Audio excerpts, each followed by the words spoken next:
Hello बच्चों, आज हम करने वाले हैं विकारी और अविकारी शब्दों को छांटने का काम। ठीक है, तो कुछ शब्द मैंने लिखे हैं, इनके द्वारा आपको पता चल जाएगा कि भाई विकारी कौन से हैं और अविकारी कौन से हैं।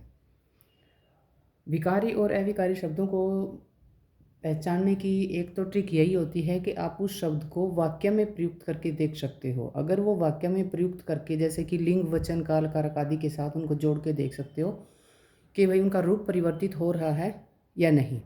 अगर उनका रूप परिवर्तित हो रहा है, जैसे कि कोई शब्द है गोरा, अब गोरा शब्द को हम लिंग वचन के साथ बदल के देखेंगे, जैसे कि लड़का गोरा है, लड़की गोरी है, तो ये एक अविकारी शब्द है। ठीक है, अब देखते हैं कि लड़की बहुत गोरी है। अब जो बहुत शब्द है वो क्या है? वो अविकारी है। चाहे उसको लड़की के वाक्य में प्रयुक्त कर लो या लड़के के वाक्य में प्रयुक्त कर लो, बहुत का रूप परिवर्तित नहीं होगा। ठीक है, उसी प्रकार कुछ एक और शब्द हैं जिनको हम देख रहे हैं कि भाई वो क्या है। जैसे आज है, ये एक अविकारी शब्द है। आज को किसी के साथ भी जोड़ लो, आज, कल या परसों। कल को किसी के साथ जोड़ लो, ये भी वैसा ही रहेगा। पुस्तक, पुस्तक का रूप परिवर्तित हो जाएगा। ये एक संज्ञा शब्द है और संज्ञा शब्द विकारी शब्द होते हैं। ठीक है, लाल, ये भी एक संज्ञा शब्द है, तो ये भी एक विकारी शब्द है।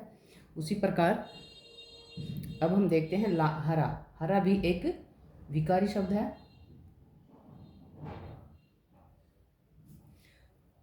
ये मैं, अहम, निज, अपना, ये सारे के सारे हमारे विकारी शब्द हैं। ठीक है, अब आता है गाय। गाय को हम एक वचन बहुवचन में लिख सकते हैं, गाय को, सभी गायों को, तो रूप परिवर्तित हो गया है, इसलिए ये भी एक विकारी शब्द है। अभी छात्र का छात्राएं बन गया है, यानी कि ये भी एक विकारी शब्द है।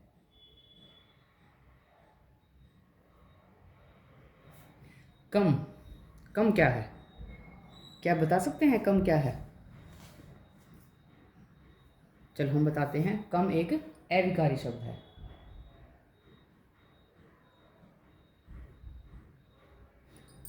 ठीक है, उतना, उतना भी एक अविकारी शब्द है। विद्यालय, विद्यालय क्या होगा? विद्यालय एक विकारी शब्द होगा, क्योंकि ये एक संज्ञा शब्द है।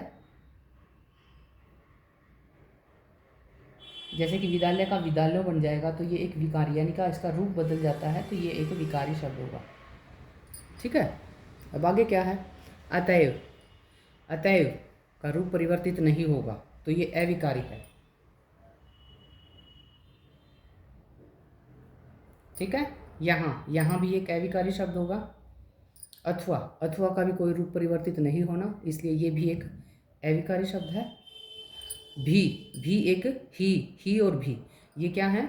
ये हमारे निपात हैं। निपात किसको कहते हैं? अव्यय को। ठीक है, और अव्यय क्या है? निपात को अव्यय कहते हैं, और अव्यय क्या है? अव्यय भी अविकारी ही शब्द होते हैं, यानी इनका भी रूप परिवर्तित नहीं होगा। ठीक है, ये भी एक अविकारी शब्द है। यथा, यथा भी एक अविकारी शब्द है। अब ये लास्ट में आ गया हमारा पर्वत। पर्वत क्या होगा? बता सकते हैं आप, पर्वत क्या होगा? पर्वत एक विकारी शब्द होगा।